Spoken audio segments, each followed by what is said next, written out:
que o homem tem de pior: a tentação de enganar e mentir para levar vantagem. Adeus à medalha, ao recorde, ao prestígio.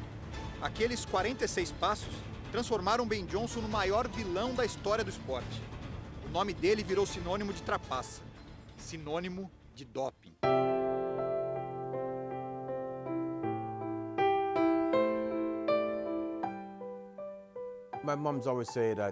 Minha mãe sempre me disse, um dia a verdade vai chegar. Ela dizia que eu iria sentir quando chegasse a hora certa de contar tudo às pessoas. E eu esperei. Foram 23 anos. Mas chegou a hora do mundo saber o que aconteceu comigo. Este é Ben Johnson Jr., às vésperas de completar 50 anos. A longa espera acabou. Ele quer acertar as contas com o passado e revelar o último pedaço de uma história que ficou incompleta. Após 4 meses de negociação, Ben Johnson aceitou conversar com a equipe do Esporte Espetacular sobre o que ocorreu após aqueles 46 passos. O turbilhão de emoções que viveu desde as Olimpíadas de 88 virou um livro que acaba de ser publicado. Seul to Soul, ou De Seul para a Alma, em tradução livre. As informações ali contidas são reveladoras. Eu derramei algumas lágrimas escrevendo esse livro. Mas, você sabe, eu decidi ir em frente e publicá-lo. Não se engane, Ben Johnson não está vindo a público para dar uma de santo, não. As revelações são muito mais impactantes.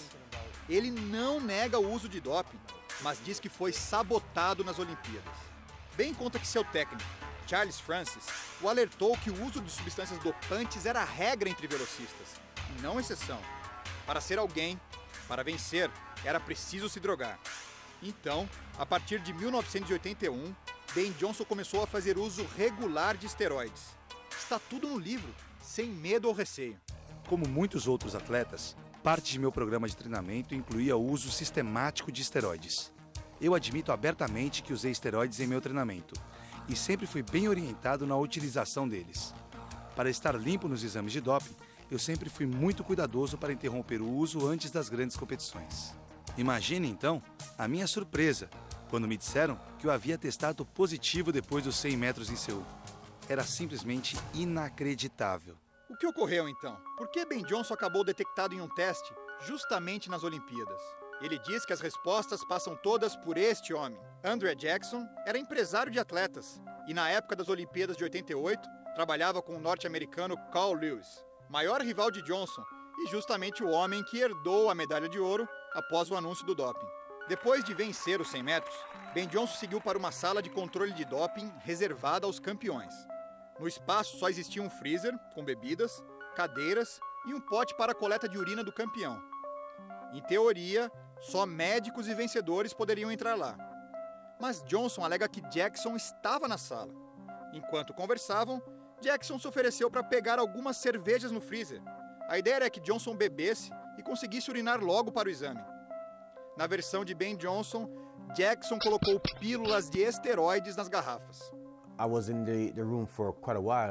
Eu estava lá na sala sem a menor vontade de urinar.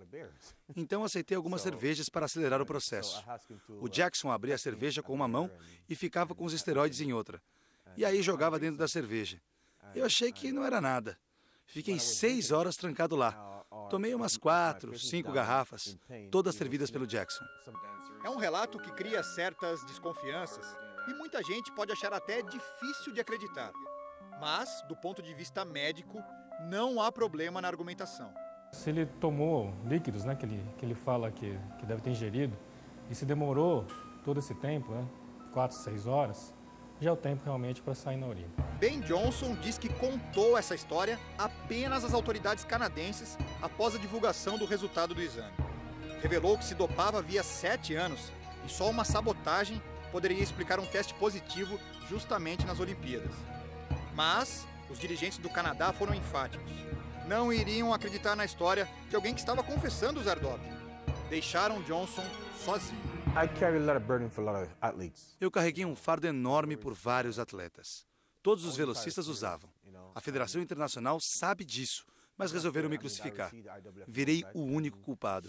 2 anos depois, Johnson tentou voltar a competir, mas foi novamente flagrado em controles de doping. E acabou banido do esporte.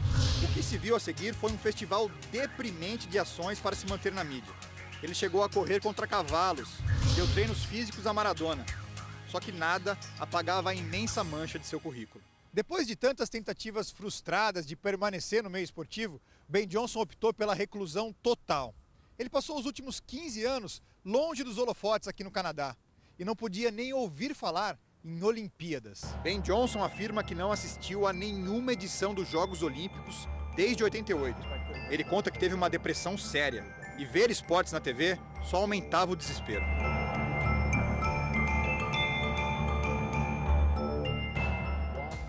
A ideia de sair do casulo e escrever o livro veio depois de conhecer este homem. Brian Fartham se define como um conselheiro espiritual. Ele foi procurado por Ben Johnson 5 anos atrás. Uma das coisas que eu mais trabalhei com ele foi a raiva. Ele tinha muita raiva. Era um vulcão. Olha as entrevistas dele nos últimos anos e você vê a tensão, a agressividade.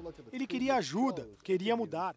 Brian conta que nas conversas com Johnson, apresentou a proposta de um livro, para que ele voltasse ao passado, revivesse os dramas e contasse a própria versão para o caso de doping. Seria como uma terapia. Aparentemente, deu certo. Eu me sinto muito melhor agora. Nunca estive tão bem nos últimos 23 anos. Parece que tirei um peso enorme das costas, um fardo gigante. Agora eu posso me defender, dizer para as pessoas, vocês não sabem nada do que ocorreu naquele dia. Andrew Jackson é hoje executivo de uma companhia de mineração na África e não foi encontrado para comentar as acusações de Ben Johnson. Carl Lewis, hoje reconhecido como campeão olímpico dos 100 metros em 88, também não quis se pronunciar. Em 2003, documentos mostraram que Lewis foi flagrado em exame antidoping antes das Olimpíadas de Seul. Pior, os dados foram acobertados pelos americanos. Por fim, Carl Lewis confessou ter usado substâncias proibidas, mas não perdeu nenhuma das 10 medalhas olímpicas que possui. Ben Johnson diz não querer aquele ouro de volta. Também não pede punições para Carl Lewis ou André Jackson. O livro foi a libertação dele e mostrou uma nova versão da história. Acredite em seu relato, quem quiser. Foram apenas 46 passos e eles o atormentaram por 23 anos. Agora, a grande corrida de Ben Johnson parece ter chegado ao fim.